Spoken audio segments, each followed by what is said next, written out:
नमस्कार, ये आकाशवाणी शिमला है। अब आप पूनम भारद्वाज से प्रादेशिक समाचार सुनिए।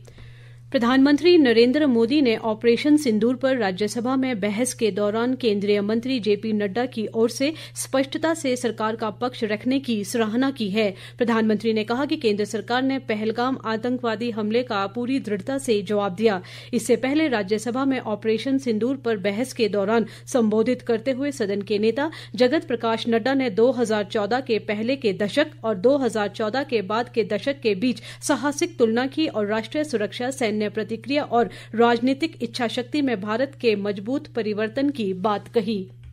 अदर देन जम्मू कश्मीर सारे देश में टेररिस्ट अटैक बंद हो गए हैं। इस बात को हमको समझ लेना चाहिए। नहीं तो कभी हैदराबाद, कभी मुंबई, कभी वाराणसी, कभी कोलकाता, कभी बेंगलुरु, हर एक जगह बम ब्लास्ट। दिल्ली एक नहीं तीन बार हो गया। टेरर इंसिडेंट्स 2004 से 14 7,217, 2015 से 2025 2,150, 80% का रिडक्शन हुआ है।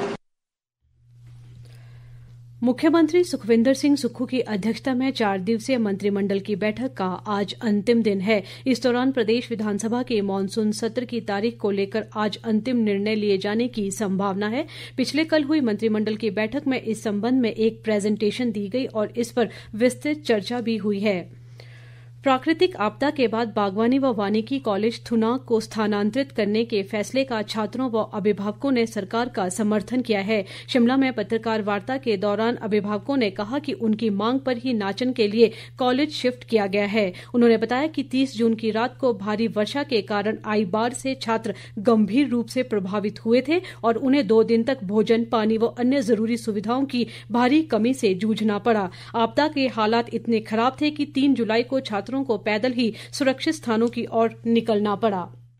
जैसे अभी गत दिनों में थुनाग में त्रासदी हुई और उस त्रासदी से जो हमारे स्टूडेंट्स थे वहाँ पे college of horticulture and forestry के, जो वहाँ अधिकांश स्टूडेंट्स जो पीजी में रह रहे थे, उनके जो पीजी के किराए के कमरे थे वो क्षतिग्रस्त हो गए थे। तो हम बागवानी मंत्री जगत सिंह नेगी जी से मिले और हमने गुहार लगाई, आप हमारे बच्चों को किसी सेफ जगह से शिफ्ट करवाएं इसको कॉलेज को। सेम गुहार हमने आदरणीय मुख्यमंत्री श्री सुखविंदर सिंह सुक्खू जी के लगाई और उन्होंने हमारी भावनाओं को कदर 24/7/2025 को उन्होंने अधिसूचना जारी कर दी अस्थायी रूप से कॉलेज को ट्रांसफर करने के लिए।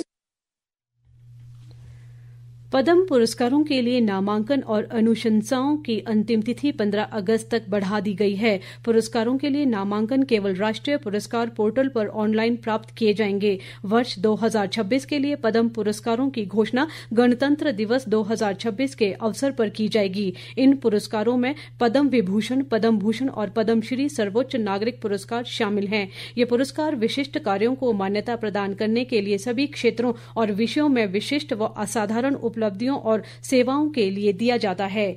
बीती रात से बारिश के चलते प्रसिद्ध किन्नौर कैलाश यात्रा आज स्थगित कर दी गई है। किन्नौर जिला प्रशासन के मुताबिक बारिश थमने के बाद यात्रा फिर से शुरू होगी। भारी बारिश के चलते बीते 15 दिनों में 4 बार यात्रा को स्थगित करना पड़ा है। प्रदेश के अनेक भागों में मानसून की वर्षा का क्रम आज भी रुक रुक कर जारी है। भूस्खलन के कारण राज्य में अभी भी 289 सड़कें यातायात के लिए अवरुद्ध हैं। इसके अलावा 346 बिजली ट्रांसफार्मर और 254 पेयजल योजनाएं भी ठप है। वर्षा से जुड़ी घटनाओं में राज्य में 170 लोगों की मौत हो चुकी है, जबकि 36 लोग अभी भी लापता है। मौसम विभाग ने आज प्रदेश के कई जिलों में भारी वर्षा का येलो अलर्ट जारी किया है। और अब सुर्खियां समाचार पत्रों से। आज समाचार पत्रों ने प्रदेश मंत्रिमंडल के निर्णय से जुड़ी खबर को प्रमुखता दी है। अमर उजाला का शीर्षक है, करुणामूलक आधार पर पक्की नौकरी, 5% कोटे में एक मुश्त छूट, 500 पद भरेंगे। दैनिक भास्कर के शब्द है, करुणामूलक कोटे में 500 पद भरने की मंजूरी, परिवार की आय सीमा 3 लाख रुपए की। दैनिक जागरण ने लिखा है, करुणामूलक आधार पर भरेंगे 500 पद, महिलाओं को नाइट शिफ्ट की अनुमति। मौसम की खबर को पंजाब केसरी ने शीर्षक दिया है, रोहतांग में हिमपात, मंडी में 40 लोग राहत शिविरों से शिफ्ट, मनाली के बहंग में घरों को छूने लगा ब्यास का पानी। दिव्य हिमाचल ने प्रदेश हाईकोर्ट के हवाले से लिखा है, तीसरे बच्चे के जन्म पर भी मिलेगा मातृत्व अवकाश। इसी के साथ ये समाचार बुलेटिन समाप्त हुआ। हमारा अगला बुलेटिन आप सुन सकते हैं सुबह 11 बजे। नमस्कार।